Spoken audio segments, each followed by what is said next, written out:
여러분, 제가 뜬금없이 철학 이야기 한마디 하겠습니다.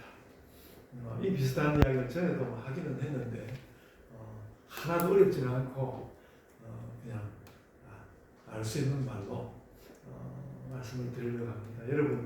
여러분들이 잘 아시는 대로 갈릴레오 갈릴레이가 지구가 태양 주변을 돌고 있다고 남들은 그렇게 말하지 않는데 그렇게 주장을 하다가 그가 죽을 뻔했습니다. 1633년에 그를 심판한 재판이 열렸고요. 그 재판에서 그 지구가 이렇게 태양 주위를 돈다는 지동설을 잠깐 동안 그래도 그 재판 동안에는 포기함으로써 그가 목숨을 부지했고 제가 이 사람 그 연대를 살펴봤더니 거의 80세를 살았습니다. 78세, 79세 이렇게 살았습니다.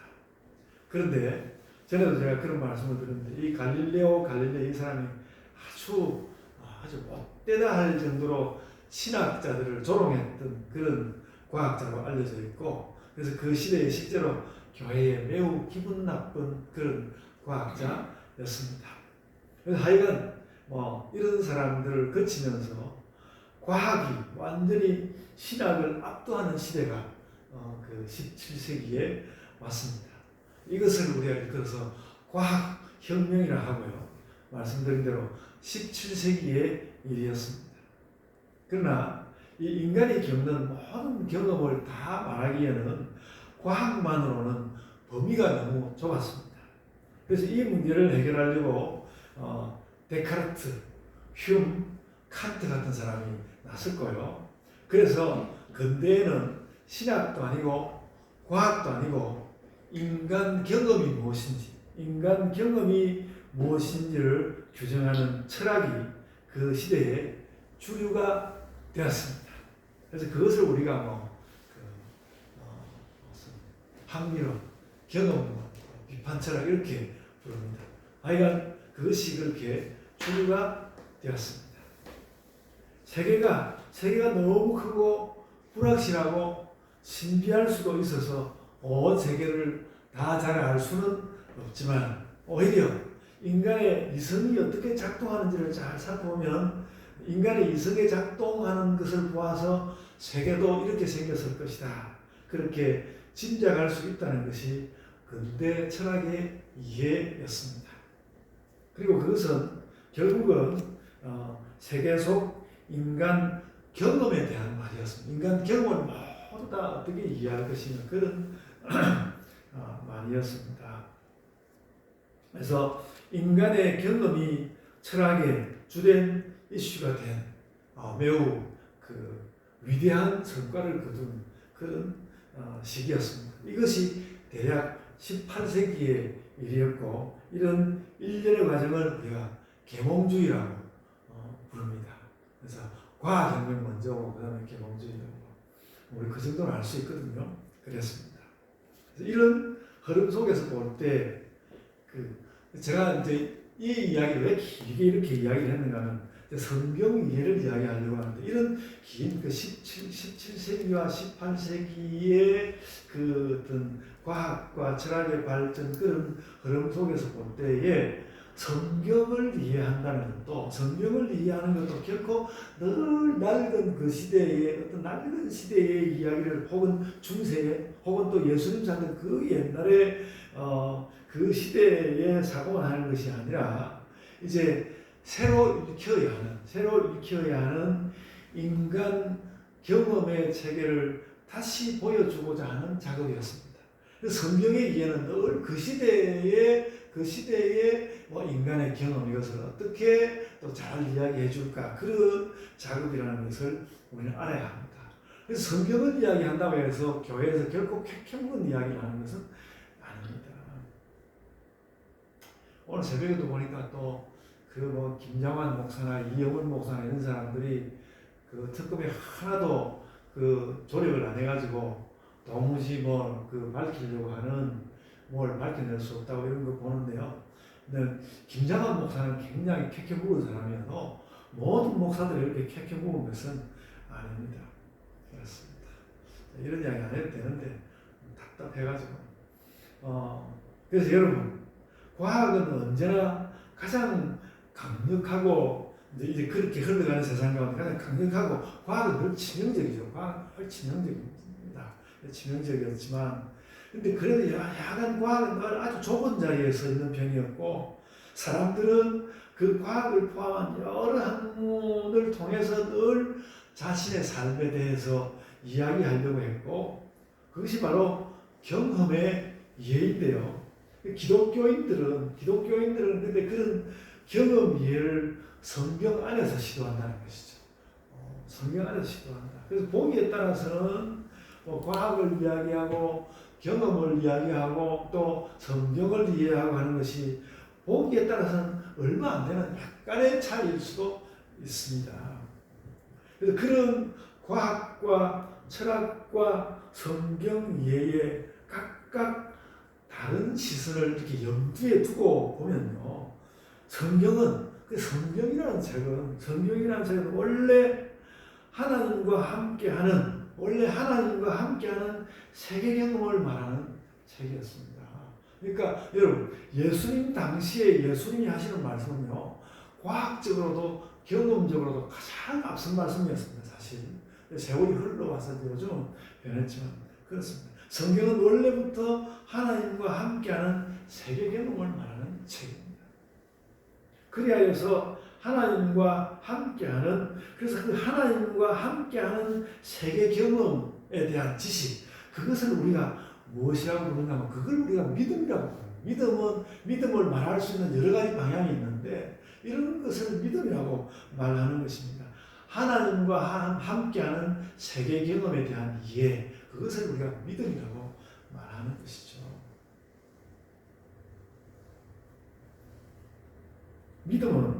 그래서 우리가 경험을 이해하려고 할 때 하나님을 염두에 둔다는 것이죠.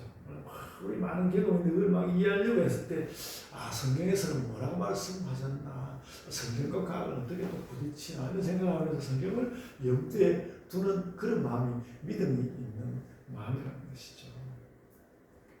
그래서 여러분, 오늘 본문 30절에 보면 믿음이 없는 자들아, 예수님 그렇게 말씀하잖아요. 믿음이 없는 자들아. 이 말은 믿음이 없는 자들아, 이 말은 무슨 말인가 하면, 어떤 우리가 여러 가지 겪는 경험을 판단할 때 하나님과 함께 하지 않는다는 것이죠. 하나님 다 제쳐놓고 이렇게 하면 그 믿음 없는 자들아, 이렇게 예수님께 불린다는 것이죠. 그러면 예수께서 말씀하시는 믿음을 가진 사람들은 어떻게 하는 사람들인가? 믿음이 있는 사람들은 어떻게 하는 사람들인가? 이제 33절 말씀인데요. 33절 말씀은 이미 너무 유명하지만, 이 믿음을 가진 사람들은 어떤 사람들인가? 여기에도 이 질문에도 답이 됩니다. 그 30절을 지나서 다른 설명을 조금 더 붙인 후에 예수님이 33절 말씀하시는 거예요. 그러니까 30절 말씀하다 쭉 이어서 33절에 오게 되는 것입니다. 그러니까 쭉 30절로부터 하신 말씀을 이어서 33절에서 무슨 말씀을 하시는가 하면, 그런즉 너희는 먼저 그의 나라와 그의 의를 구하라, 그렇게 이야기하였습니다. 그러니까 이 말을 30절로부터 쭉 이야기하면, 그러니까 믿음을 가지고 경험을 판단하는 사람은 먼저 그의 나라를 생각한다는 것입니다. 먼저 하나님의 나라를 생각한다는 것입니다. 믿음이 있는 사람은 먼저 하나님의 나라를 생각하고 하나님의 뜻을 생각한다는 것이죠. 세상에서 무슨 이제 특별한 경험을 하게 된다면 그것을 하나님 나라라는 그림 속에서, 특별한 경험인데 이게 뭐지? 이걸 때 하나님 나라는 그림 속에서 생각한다는 것이죠. 그 그림 속에서 생각하고 그 경험에서 하나님의 뜻과 의지는 또 무엇인지, 하나님 무슨 뜻이 있으셔서 오늘날 나에게 이런 것을 경험하게 하는 것일까, 이렇게 생각하는 말입니다. 그래서 이렇게 또 말하는 것은, 제가 또 목사하면서 막 설교하면서 어떤 경험 속에다 막 하나님을 억지로 막 하나님을 우겨 넣으려고 하는 것이 아니라, 오히려 하나님을 딱 생각해 보니까 그 잘 이해되지 않던 경험이 오히려 이해가 된단 말이죠. 이해가 된다. 그런 것을 이야기하는 것입니다. 오히려 하나님 때문에 세계가 이해된다는 것이죠. 그래서 여러분, 제가 철학 이야기 아까 좀 길게 했지만, 그러니까 여러분 그 칸트라는 사람의 철학한 거 이렇게 보면요, 그가 무엇을 풀어가다가 자꾸 딴 이야기를 할 때 보면요, 대단히 성경적인 거예요. 그러니까 성경에서 뭐라 했는지를 좀 나름대로 생각해가지고 성경 이야기를 하지 않고 철학적으로 풀어내는 걸 많이 볼 수 있습니다. 철학 공부 좀 하다 보면 느끼는데 그렇습니다. 그러니까 오히려 하나님 때문에 세계가 이해된다는 것이죠. 이해되는 그런 것이 있습니다. 그래서 하나님 때문에 세계가 그렇게 좀 이해되고 그런 것을 그래서 우리는 그걸 뭐라고 하는 건 그걸 믿음이라 한다는 것이죠. 믿음이라 하는 것이다. 우리는 그래서 오늘 이제 믿음이라는 말을 정리했는데 특히 이제 그 아까 말씀드린 17세기의 과학혁명과 18세기의 계몽주의 그 이후에 물론 그런 것도 현대도 또 흘러왔지만요, 이런 그런 이후의 경험이라는 말을 염두에 두고 굉장히 그러니까 철학적으로 과학적으로 발전된 의미의 경험이라는 말을 염두에 두고 제가 믿음을 여러분들에게 이야기를 해 본 것입니다. 그래서 믿음이란 하나님 나라의 그림 속에서 우리 삶의 경험을 이야기하여 가는 것이다. 또 경험을 겪어가는 것이다. 철학 이야기도 하고 어려운 이야기 하고 그러더니 마지막에 하는 말은 거의 같은 말이죠. 같은 말입니다만 그렇게 제가 여러분에게 오늘 경험이라는 말을 좀 진지하게 언제나 하는 말 경험 그런 말하고 달리 철학에서 이 경험이라는 말은 굉장히 중요하게 생각합니다. 그러니까 사람의 경험을 잘 이해해가지고 그것을 이렇게 드러내놓는 것이 철학의 주된 목적 가운데 하나예요. 경험 굉장히 중요한 말입니다. 그래서 그런 말 좀 아시면 좋겠고요. 근데 우리는 그 경험을 어떤 하나님 나라의 그림 속에서 좀 했으면 좋겠다. 이것은 그러니까 이렇게 말하는 것은 믿음에 대한 어떤 아주 경험적인 규정이고 대단히 가치가 있는 것 같습니다. 다른 교회가 누가 이런 이야기도 안 해주는데 굉장히 가치 있는 이야기라고 생각합니다. 그래서 여러분 믿음을 이렇게 정리를 해놓고 보면 오늘 본문에는 믿음과 명확히 대비되는 말이 나옵니다. 말이 나오는데요. 그 염려라는 말입니다. 염려와 믿음은 아주 대비되는 말입니다. 염려는 경험을 이해하려고 할 때 하나님 나라를 염두에 두지 않는 거죠.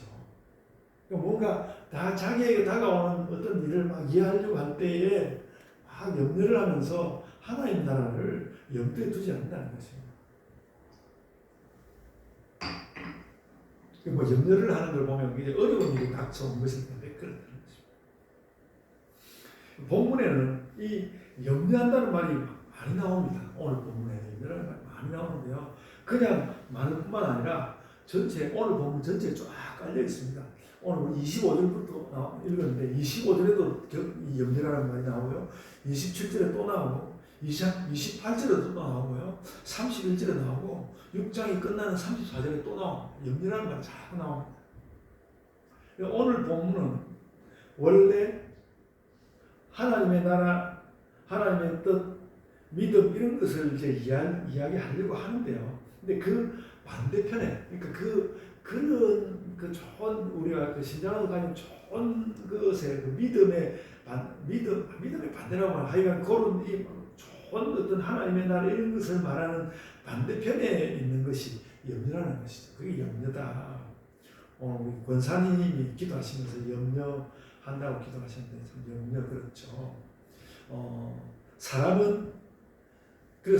이렇게 말합니다. 사람은 믿음이 있거나 혹은 염려하거나 이 말이 또 믿음이 있어도 염려할 수밖에 없지 그런 생각이 드는데 오늘 본문은 어쨌든 그런 걸 보여줍니다. 사람은 염려하거나 믿음이 있거나 그렇게 한다. 그런 대조를 일단 보여준다는 것입니다. 믿음은 세계를 볼 때에 하나님을 염두에 두고 보는 것인데 염려는 세계를 볼 때 하나님을 염두에 두지 않는 태도다라는 것이죠. 우리는 사실 세상 모든 일에 염려가 많은 편이에요. 저도 염려가 많거든요. 여러분, 제가 우리 금요일 날도 금요일 날에 몇 번 나오셨어요. 권사님과 이제 조경희 전사님 오셨는데, 제가 요즘 노년 초기를 살면서 얼마나 염려가 많은지, 제 염려를 제 염려가 막 쏟아내고 투덜투덜하고, 그래서 남들이 나를 불쌍하게 봐줘야 된다는 식으로 그렇게 막 이야기했어요. 염려가 많은 편, 누구나 다 모든 일에 염려가 많은 편인데, 예수님은 기본적으로 이 염려하는 태도를 그다지 좋게 보신 것 같지는 않습니다. 특히 아까 말씀대로 염려는 어쨌든 좀 믿음이 없는 삶의 자세라고 보는 것이죠. 염려 피할 수가 없지만 염려는 뭔가 믿음이 없는 삶의 자세다. 우리는 염려 무슨 큰 죄를 저지르는 것도 아니고 무슨 내란을 저지르는 것도 아니고 염려 정도는 해도 되지 않을까 이렇게 생각하는 경향이 있지만, 예수님은 우리의 어떤 세세한 경험에서 염려를 일단 부정적인 어떤 것으로 보고 있습니다. 저는 이거 굉장히 중요하다고 봅니다. 우리가 염려를 하기 때문에 하나님께 넌 죄를 지어서 넌 나쁜 놈이야 이렇게까지 말하지 않아도, 이 염려한다는 것이 믿음 없는 데서 나오고, 그리고 뭔가 좀 염려하지 않으려고 적극적으로 생각하는 거기로부터 뭔가 기독교인의 좀 생산적인 것이 나온다는 생각이 들고요. 예수님이 그런 말씀을 우리에게 해주고 있는 것입니다. 그러니까 간단히 말하면 이런 거예요. 그러니까 이것도 이제 좀 통제된 조건인데, 하나님께서 우리를 이 땅에 창조를 하셔가지고 딱 살도록 해주셨는데 염려를 자꾸 하는 것은 하나님을 믿지 못하는 거 아니냐, 이런 느낌을 예수님이 말씀하시는 거예요. 그러니까 딱 그렇게 말하는 거 말고 여러 가지 우리가 불평할 수 있는, 염려할 수밖에 없는데 그렇게 할 수 있는 말이 있지만, 예수님이 강하게 말씀하시니까 그 예수님 말씀대로 해봐야 되겠다라고 우리가 결심하는 순간에 우리의 삶의 태도는 달라진다는 것이죠. 그 말씀을 제가 드리려고 하는 것입니다. 그래서 예수님은 우리에게 어떤 강직한 믿음의 태도 같은 것을 염려하지 말라고 하면서, 염려하는 자들은 막 꾸짖는다기보다도 염려하지 말라고 하면서 믿음의 태도라는 것이 어떤 것인지를 우리에게 설명해 주는 거예요. 그래서 여러분, 국어로 치면 믿음의 반대말은 불신이 되겠지만, 세상 현상으로 볼 때는 믿음이 없으면 염려가 많다. 믿음이 없으면 염려가 많다. 염려하는 것이 큰 죄는 아닐지라도 나한테도 이렇게 염려가 많지, 그러면 믿음이 없는가 이렇게 생각을 해봐야 된다는 것이죠. 그렇다는 것입니다. 오늘 본문은 믿음과 염려를 대조하는 많은 말씀을 합니다. 먼저 본문에 쭉 퍼져 있는 염려에 대한 말들, 아까 제가 쭉 여러 절 나온다고 하는데 그 말은 모아보면요, 25절에서는 무엇을 먹을까, 무엇을 마실까, 무엇을 입을까 염려한다고 했어요. 맨날 염려하죠. 왜 그렇게 어제 먹었던 것이 먹기 싫은지 염려하죠. 어제 저는 사모님과 함께 이 동네 백반집에서 함께 밥을 사 먹고, 또 여기 모다 아울렛에 가서 사모님은 티셔츠 하나 사고 저는 겨울 신발 하나 사고 그랬습니다. 성경 말씀 그대로 제가 저희 부부가 의식에 대한 그 염려, 제가 염려까지는 아니었습니다. 하여간 그런 것이 우리를 떠나지 않습니다. 그래서 그게 잘 안 된다 싶으면 염려를 하는 것이죠. 그리고 27절은 키가 안 큰다고 염려하는 사람에 대한 이야기입니다. 염려한다고 키가 한자나 크냐, 키가 안 큰다고 염려하는 사람에 대한 이야기입니다. 제가 이미 한 20년 전에 키가 작아서 자꾸 면접에서 떨어지는 청년 이야기를 들은 적이 있는데, 너무너무 절망적이더라고요. 시험 잘 보고 이러면 늘 최종 면접에 가면 키가 늘 최종 면접 떨어지는데 가만히 내용을 보니까 이렇게 얼굴도 못생겼다 하는데 키 때문에 떨어지고, 너무 절망적으로 이야기하면서 들은 적이 있습니다. 그러니까 누구나 가게 되는 것은 아니지만 작지 않은 문제이고, 그 염려하게 될 것 같습니다. 얼마나 염려가 되겠습니까? 얼마나 염려가 되겠습니까? 28절은 25절에 이미 나온 의복에 대한 말씀이고, 31절은 또 25절의 반복이고, 34절에 나온 염려는 미래에 대한 염려입니다. 내일은 어떻게 될까? 그런 생각이 많지 않습니까? 여러분 요즘 그 남태평양과 동남아의 나라들은 환경 문제로 인한 걱정이 이만저만이 아니라고 합니다. 이만저만이 아니라고 합니다. 태풍이 막 거세지고 그 태풍이 한번 오고 나면 태풍이 오고 난 뒤에 물이 완전히 물러가야 되는데 물이 완전히 안 물러가고 그냥 집이 없어져 버리는 거죠. 집이 없어져 버리고 어떤 성경에 성이 통째로 사라져 버리고 그러니까 내일은 또 며칠 뒤로 또 태풍 분다는데 어떻게 될 건가 너무너무 걱정이 되는 거죠. 미래에 대한 걱정을 하지 않을 수가 없습니다. 염려하지 않을 수가 없습니다. 제가 이런 문제를 하나하나 해명하기는 어렵고요. 야간 염려는 그 분명히 내가 뭘 가지고 있는데도 더 가지려고 하는 탐욕하고는 좀 차이가 있는 것 같습니다. 염려는 탐욕이나 욕심하고는 차이가 있고 그래서 예수님이 아이고 안 됐다 이렇게 말씀해 주실 법도 한데 그래도 예수님은 그들을 향해서 염려하는 자들을 향해서 믿음 없는 자들아 이렇게 말씀하신다는 걸 우리가 알아야 합니다. 하나님께서 막 정죄하고 이런 것은 아니어도 믿음이 없는 자들 이렇게 하시는 걸 우리가 느껴야 합니다. 그래서 이제 예수님 마음을 느껴보면 어쩌면 예수님은 염려가 죄라기보다는 딱한 일로 생각하시는 것 같다. 그런 생각합니다. 세상 모든 작은 자들에게 관심을 가진 예수께서 그 작은 자들이 염려하는 것을 보시는 것이 가슴 아픈 일이었을 것입니다. 믿음이 없는 자들아 좀 염려 그만두고 하나님 딱 믿으면 안 되겠냐 이런 말씀을 할 수 있다는 것이죠. 그래서 제발 염려 좀 그만하고 하나님을 꽉 믿으면 안 되겠니? 그런 말씀. 염려에 대해서 그렇게 정리해 두어야 할 것 같습니다. 그것은 불필요하게 전전긍긍하고 욕심을 부리는 것이 될 수도 있겠고요. 또 한편으로는 현실 자체가 너무 걱정스러워서 염려할 수밖에 없을 수도 있는 것 같습니다. 그런데 예수님은 이 염려에 대하여 한편으로는 너무 욕심부리지 말라. 한편으로는 어렵더라도 하나님을 믿고, 그러니까 하나님을 믿고 잘 견뎌라. 그래서 염려하는 자는 막 아주 엄청나게 꾸짖는 것보다는 염려하기보다는 하나님을 믿는 것이 좋지 않겠느냐. 이렇게 우리에게 권고하시는 것 같습니다. 그 작은 자를 향한 예수님의 그 진한 시선을 느낄 수 있지만 아까 말씀드린 30절에서 믿음이 작은 자들아 말씀하신단 말이죠. 그 언급을 우리가 깊이 이해를 하자 하는 말씀을 드리고요. 그래서 저는 아까 말씀대로 30절에 이 말씀에서 믿음의 또 다른 용도를 보게 된다는 것이죠. 믿음은 구체적으로 다가온 어려움을 넘어가기 위해서 하나님을 향한 우리의 적극적인 대응이다. 그러니까 내가 믿음 있는 자가 되어야지. 그래서 그 어려운 일에 대해서 막 염려할 수도 있지만 하나님을 꽉 믿고 무심히 좀 밀어붙여 보기도 하고 또 다른 방법을 찾기도 하고 좀 어떻게든 좀 달리 해볼 길을 찾는 그런 것을 우리에게 주시지 않는가. 그래서 염려하지 말라고 하시는 그 예수님 말씀을 우리는 너무 염려가 많습니다. 이렇게 불편스럽게 생각하기보다는 예수님이 권고하신 대로 맞자 내가 염려하기보다는 믿음을 좀 더 크게 가져야 되겠다. 그렇게 생각하는 것이 좋겠다는 것이죠. 그래서 염려를 탁 털어버릴 수 있는 것이 그게 믿음이라는 것이죠. 오늘 저는 말씀을 통해서 여러분들에게 믿음이 가질 수 있는 여러 가지 스펙트럼을 제가 여러 가지 말씀을 드린 것 같습니다. 그런 것들을 잘 좀 기억을 했으면 좋겠습니다.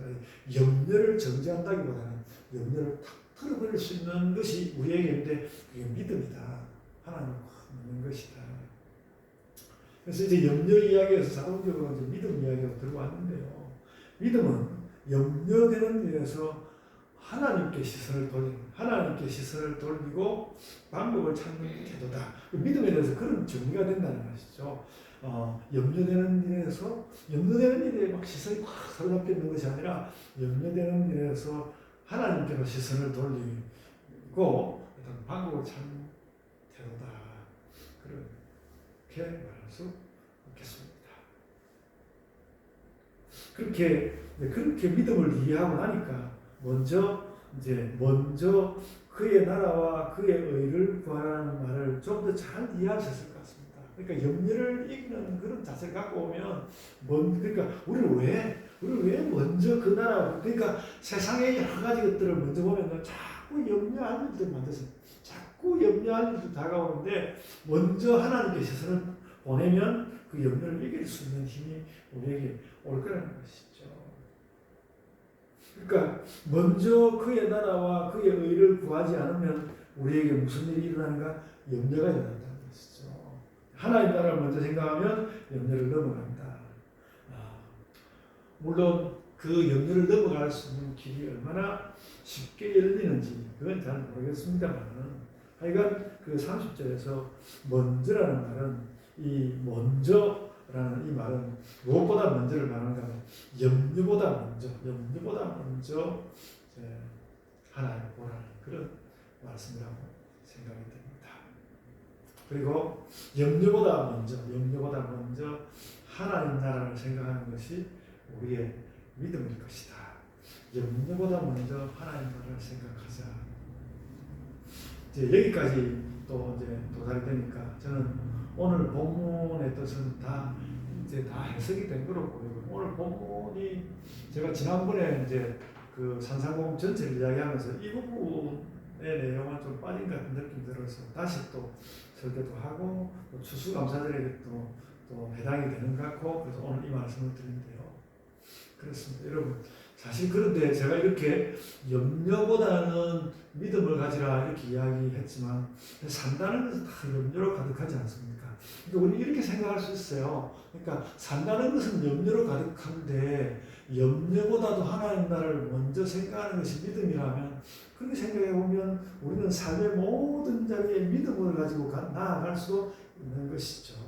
그러니까 우리가 산다는 것이 모두 다 염려로 가득하다면 역으로 사는 일은 믿음으로 가득한 것이 될 수 있다.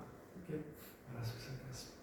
이 가득한 염려를 세상이 어떻게 보는지 그것은 우리가 이렇게 생각하는 것이 별로 없는 것 같고 신자들은 염려가 일어날 때 어떻게 하는가 하나님 나라를 생각한다. 그래서 오늘 우리는 염려보다도 먼저 하나님 나라를 생각하는 믿음을 배운다. 또 그렇게 그리고 그러니까 그런 말하자면 그런 믿음의 경험. 그러니까 내가 염려보다는 하나님 나라를 향했더니 극복할 수 있었던 나의 삶의 경험. 그런 경험을 하나 쌓아가면서 그렇게 사는 삶이 그게 신자의 삶이라는 것입니다. 그러니까 우리가 믿음으로 염려를 극복한 경험을 또 하나 잡고 또 하나 쌓고 그런 것들을 잘 쌓았을 때 우리는 정말 교회에서 어른다운 사람이 되는 것이죠. 이렇게 그럴 리도 없지만 나이가 드는데도 걱정만 가득하고 믿음보다는 염려가 막 턱하고 이렇게 하면 좀 이렇게 어른답지 못할 수 있을 것 같습니다. 그리고 예수님은 염려보다도 먼저 하나님 나라를 생각하는 그런 사람들의 표징으로 두 가지 아이콘을 주셨습니다. 오늘 본문에 두 가지 아이콘을 주셨는데 하나는 공중을 날아다니는 새이고 하나는 들의 백합화입니다. 공중의 새는 염려를 하지 않아도 먹고 살고 요즘은 제가 참새를 보면서 쟤들이 정말 염려하지 않고 먹고 사는 게 좀 걱정스럽고 그렇긴 하긴 한데 그래도 일단 예수님 그러니까 꼭 사실인 것보다도 예수님이 그렇게 우리에게 그런 아이콘을 저는 주셨다고 생각이 듭니다. 공중의 새는 염려를 하지 않아도 먹고 사는 것 같고 들의 백합화는 옷에 대해서 염려하지 않아도 솔로몬보다 우월하다고 그랬습니다. 진짜 백합이 솔로몬보다 우월한지 또 경기는 안 해봤습니다. 예수님이 그렇게 말씀하셨는데요. 그러니까 예수님이 그런 이야기를 하면서 믿음을 가지고 사는 자에게는 하나님께서 그런 복을 주셨다고 말씀하시는 것입니다. 믿음을 가지고 사는 자는 그런 복을 주셨다. 걱정 없이 살고 솔로몬보다 더 낫다. 그렇죠. 그런 복을 주셨다, 주겠다. 그래서 저는 오늘 설교를 준비하면서 신학이 어떻게 미학에 가서 닿는지 그걸 참 진하게 느끼게 되었습니다. 이것도 뭐 별로 여러분 재미없는 이야기입니다만 그 사실 이 공중 나는 새 이야기와 들의 백합화 이야기는 보기에 따라서는 사람을 현혹시키는 저렇게 멋있는 이야기 해가지고 현실을 속이는 그런 현혹시키는 대화법이라고 말할 수도 있을지 모릅니다. 그런데 그런 것이 아니라 이게 말하자면 예수님식으로 세상을 바라보는 예수님의 어떤 미학이 있다. 예수님의 미학이 있다. 공중의 새와 들의 백합화. 말만 해도 아름답잖아요. 아름다운 말로 우리가 이런 것들을 이길 수 있는 아름다운 말을 해가지고 그냥 모른 채 넘어가는 것이 아니라 아름다운 말을 함으로써 우리가 뭔가 다른 방법을 찾도록 우리에게 길을 열어가지고 그 기회를 우리에게 주신다는 것이죠. 그래서 여러분 이런 것이죠. 오늘 말씀의 요지가 그거거든요. 너희는 염려하지 말고 하나님 나라를 앞세우는 그런 믿음 있는 사람들로 살아라. 좀 그 이야기 하는 거거든요. 근데 그런 사람들을 통째로 어떻게 상징하고 표징할 수 있을까라고 했을 때 예수님은 너희는 마치 공중을 나는 새와 같이 들의 백합화 같이 그렇게 아름답게 그렇게 살아가라. 이렇게 우리에게 말씀해 주시는 것이죠. 이것이 예수님 말씀이었고요. 오늘은 이제 추수감사절인데 추수에 대해서 좀 별로 우리의 작은 추수 이야기를 하고 싶습니다. 여러분, 제가 지난주까지 3주간 이제 그 다른 교회에 가서 이렇게 사경회를 하고 왔는데 자꾸 저에게 먼저 왔던 권사님도 그렇고 담임 목사님도 그렇고 자기들 작다고 자꾸 이야기해서 얼마나 작기에 그러는가 가서 보니까 장로도 세 분이 아니고 주일 오후 모임인데 성도들도 한 40여 명 이렇게 돼요. 제가 이게 뭐 작아 이 생각이 들고 그런데 추수감사절 예배 드렸다고 저한테 막 바구니에다 막 과일도 막 소하게 담아서 주고 그렇게 하는 거죠. 그래서 우리도 우리는 왜 이렇게 작을까 이렇게 생각할 수 있는데 우리도 너무 작다고 생각하지 맙시다. 너무 작다고 생각. 또 우리보다 더 작은 사람을 비교하면 너무 웃기고 하나님 보시기에 우리가 작지 않습니다. 적어도 하나님 우리가 저 공중 나는 새와 같고 또 들의 백합화 같고 그 정도는 우리가 할 수 있으니까 그런 마음을 가지면서 추수 이야기를 좀 하고 싶은데요. 우리가 매년 추수감사절을 맞으면서 그래서 추수감사절을 맞으면서 우리가 뭔가 올해는 나의 염려를 다 채웠어. 염려되는 것을 다 채웠어. 그렇게 혹은 또 내가 이런저런 욕심이 있는데 그 욕심을 다 채웠어. 그런 식으로 감사하기보다는 우리가 공중의 새처럼 날아다니는 새처럼 또 들의 백합화처럼 그런 마음으로 추수를 채우자는 말입니다. 여러분 요즘 어떤 꿈을 꾸십니까? 저는 맨날 잠만 들었다만 꿈꾸는 사람이거든요. 꿈이 막 뒤숭숭하고 나쁜 꿈이 너무 많고 그런데 오늘 저희가 너무 좋은 꿈, 너무 좋은 꿈. 제가 새가 돼서 날아가거나 그러지 않았는데 여러분 우리 그런 꿈을 하나님 제가 정말 이렇게 공중의 새처럼 들의 백합화처럼 이렇게 살아보고 싶고요. 그러자니까 내가 참 믿음을 가지고 살고 싶습니다. 이렇게 살고 싶고요. 그래서 진짜 소소하지만 오늘 우리 박은영 집사님 오셨는데 박은영 집사님은 나 전도하자고 이야기는 하지만 자기는 김해에 사니까 할 수도 없고 근데 어쨌든 우리가 전도를 또 하려고 하면서 저는 하여간 어떻게 머리를 굴리다가 피켓을 만들어서 전도할 생각을 하게 된 것 그런 정도도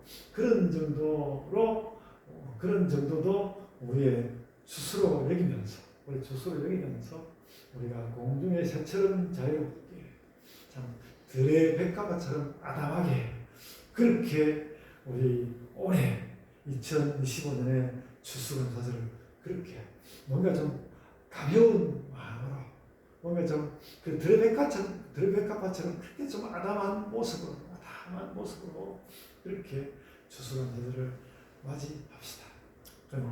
그래야 내년에는 전도도 좀 더 잘하고 또 욕심 아니라 우리가 믿음으로 소원하는 것들을 이루어가면서 그렇게 살았으면 좋겠습니다. 그래서 그래 오늘 말씀은 그것이 우리가 그렇게 해서 이렇게 공중나는 새와 같고 들의 백합화 같이 그렇게 되면 하나님께서 우리에게 그 하늘나라의 하나님 나라의 그 아름다운 것과 함께 그 다른 모든 것도 주시겠다고 이야기하는 겁니다. 다른 것도 줄 거다. 그거 안 주겠다는 이야기가 아니고 다른 것도 주시겠다고 하니까 그러니까 하나님께 우리가 믿음으로 바라오면 주시겠다고 하니까 그런 손길이 다가올 거라고 생각합니다. 그것은 우리가 살게 노력을 안 하고 그럴 수는 없지만 노력을 해가면서 뜻밖의 하나님께서 또 우리를 채워가시기도 하는 그런 것들을 기대하면서 좀 우리가 맨날 구름 위에 붕붕 떠다닐 수는 없지만 때로는 이렇게 믿음을 생각하면서 구름 위에 떠다니는 붕붕 구름 위에 떠다니는 같은 그런 마음도 때로는 좀 가지면서 그렇게 오늘 추수감사절을 맞이하시고 또 다음 주면 벌써 교회적으로는 이제 새로운 해를 맞이하는데 새로 맞이하는 그 2026년 그 한 해도 이렇게 믿음이 있기 때문에 염려를 물리치고 늘 아름다운 모습으로 살아가는 그런 신자들이 다 되시기를 바랍니다. 올해 2025년에 여러분의 추수가 그런 것이 되고 여러분의 생애 자체가 그런 추수가 되었으면 좋겠습니다. 우리 교회에 이제 젊은이들 여기저기 앉아야 되는데 우리 전부 다 이제 나의 생이라는 것을 생각할 수밖에 없는 그런 나이들이 되어가고 있는데 우리의 생애 자체가 우리의 삶 자체가 그런 아름다운 추수가 되어서 하나님을 향하여서 공중에 새와 같이 날아오를 수 있는 그런 신자들이 다 되시기를 바랍니다. 아멘. 자, 기도하겠습니다. 주님 감사합니다. 저희가 참 아버지 하나님이 저 하늘에 계시면 저희는 공중에 새와 같이 되어서 날아오르고 또 하늘로 얼굴을 열고 바라보는 백합화와 같이 그 아담한 모습으로 저희들이 하나님을 향하여 나아가고 싶습니다. 주님, 저희가 현실을 들여다보면 이렇게 아름다운 말을 하기에는 너무 마음이 가라앉고 또 슬픔이 우리를 찾아들고 또 고통스러움이 내 몸을 찾아드는 것 같은 그런 마음이 있지만 아버지 하나님, 우리에게 어려운 그런 일들에조차도 그 어려운 일들을 향하여서 내가 공중새와 같이 들의 백합화와 같이 염려를 믿음으로 바꾸어가며 살아가는 그런 신자들로 서서 살게 하여 주옵소서. 주께서 저희에게 더 많은 은혜를 입혀주시고 이 추수감사절을 기쁨으로 맞이하게 해주시며 또 새롭게 살아가는 한 날 한 시간 다 하나님께서 주시는 복으로 가득한 삶을 살게 하소서. 감사하옵고 예수님 이름으로 기도드리옵나이다. 아멘.